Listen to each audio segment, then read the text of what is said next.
I read about a veterinarian in Florida who had the first idea in the US for having prison inmates train guide dogs for the blind. And I just thought it was an absolutely brilliant idea. I walked into work and I gave notice and I quit.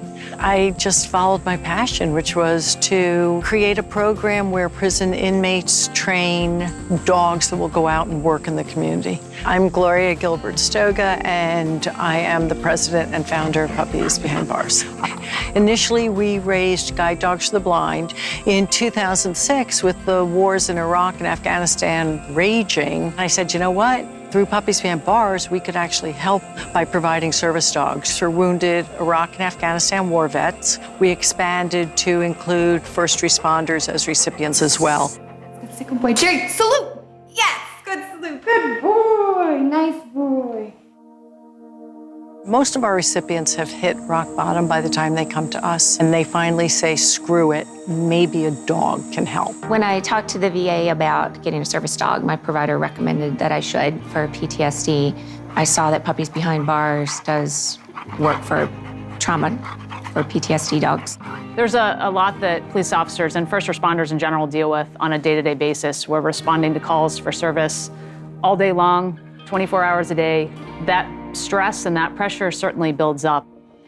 I was a, active person, gym, participated with kids, sustained an injury in 2015, and I basically crawled up into like a fetal position and spent a year and a half like that. He really just didn't feel safe. He didn't like being out in crowds. It really kind of disrupted our whole family life. So when Puppies Behind Bars came to us and we learned about their program, the fact that the dogs are trained, the fact that, they don't charge for the dogs, all you needed to do was to commit to your own training. We knew all of a sudden the service that we really needed, we were going to be able to get. So Jerry, got my back. That's it. That's it. Yes, Scoot got my back. So it is really interesting that they have inmates train these dogs. When we learned that Brian would have to go into the prison system to train, there was a moment of hesitation where he got really nervous and he's like, I don't know if I can go into a prison. Being a police officer, used to bring in prisoners to like the county facility, to the jail, and then going into a long-term facility for a week, it was a little nerve-wracking, but after the first day, honestly, I had a great time. He just didn't feel any of that threat that he thought he was going to feel. He didn't feel that divide. The training process for an inmate, it's really hard. There's tests, there's quizzes, there's hands-on assignment. If they last 8 months, they'll get their first puppy. That they train for anywhere from 2 to 3 years. It's definitely something that's positive and has lifted me up and helped me in ways I never thought possible. For me, it's asking for help and working as a team with other people. It gives us meaning, it gives us purpose. The girls that I work with are truly incredible people. The inmates are the ones who are running the program when you're in there. That was pretty amazing to me, to see the way they carried themselves, how professional they are, and just how much passion they have for it. They have put their heart and soul into these dogs, knowing that they're going to give them away. That takes a strength I'm not sure I would have. I have family members that were veterans. I know the struggles of, PTSD. This is what we do this for, so it makes it all worthwhile. It's like, here, thank you. I put my love, my blood, sweat, and tears into these dogs, and this is for you. Jerry, peekaboo. Yes, good peekaboo, good boy.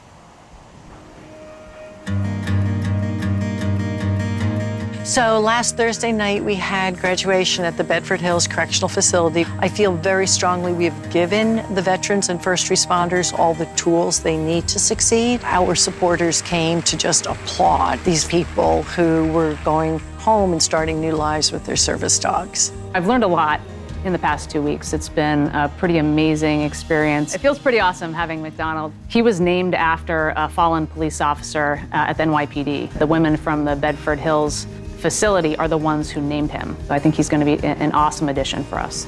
It's pretty unbelievable. You kind of actually start to get the hope that life is going to be so much better now. This Puppies Behind Bars program with Pete has brought myself back more to pre-injury.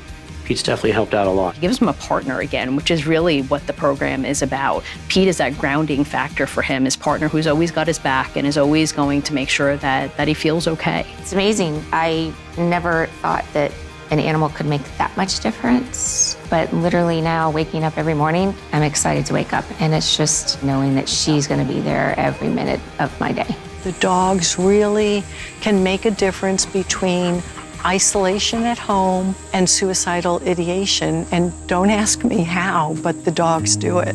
The dogs have saved lives.